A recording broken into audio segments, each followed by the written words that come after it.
Captain Francis J. Dougherty. When we got back from that deployment, I had was at towards the end of my tour of the squadron. We started to do workups. I went from maintenance officer to ops officer, and we were getting ready for the next cycle, for the next deployment.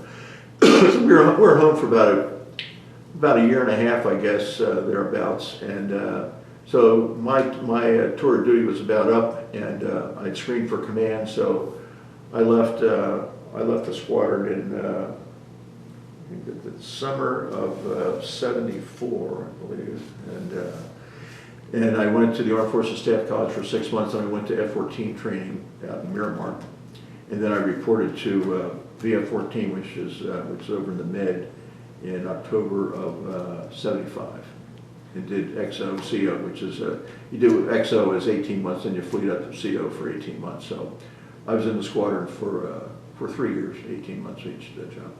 No difficulties at all. It's a newer, more complicated, and more sophisticated airplane than the F-14 was than the F-4.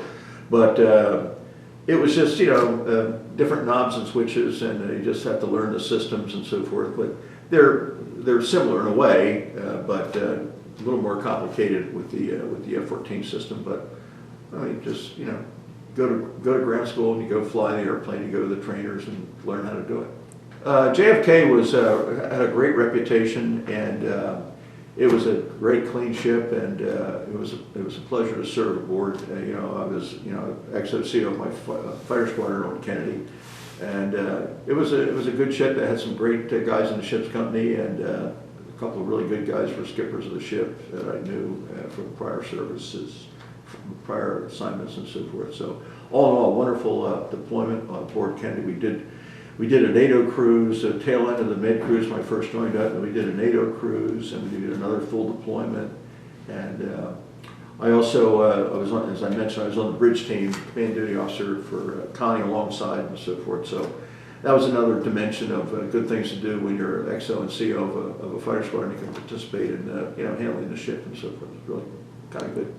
Well, the first tour, as I mentioned, I was in the fighter squadron, and we did the usual battle group ops, flying with the French occasionally, and just doing the normal training type things. And one of the most interesting missions on that trip was we were trying to, a guy named Jerry Tuttle was the CO of the ship at the time, and we were trying to prove that we could send airplanes on a 1,000-mile strike mission from a carrier, which is a considerable distance. And so we did a kind of interesting training thing with the Turks. We launched down by Crete and then flew all the way up into northeastern Turkey.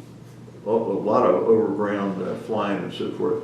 And then got back, and the F-14 had fan jet engines, economically very good on fuel, and it carried a fair amount of internal fuel as well as you could put tanks on it as well. So the airplane had really good legs, so we could do the 1,000-mile mission without a problem. And so that was kind of an interesting type thing to demonstrate and prove. But operating with some of the other navies, the French Navy was, their guys were kind of fun to deal with and so forth, and so that was good. We did some stuff with the Brits. There was a little bit of Russian trawler type activity out there at the time, but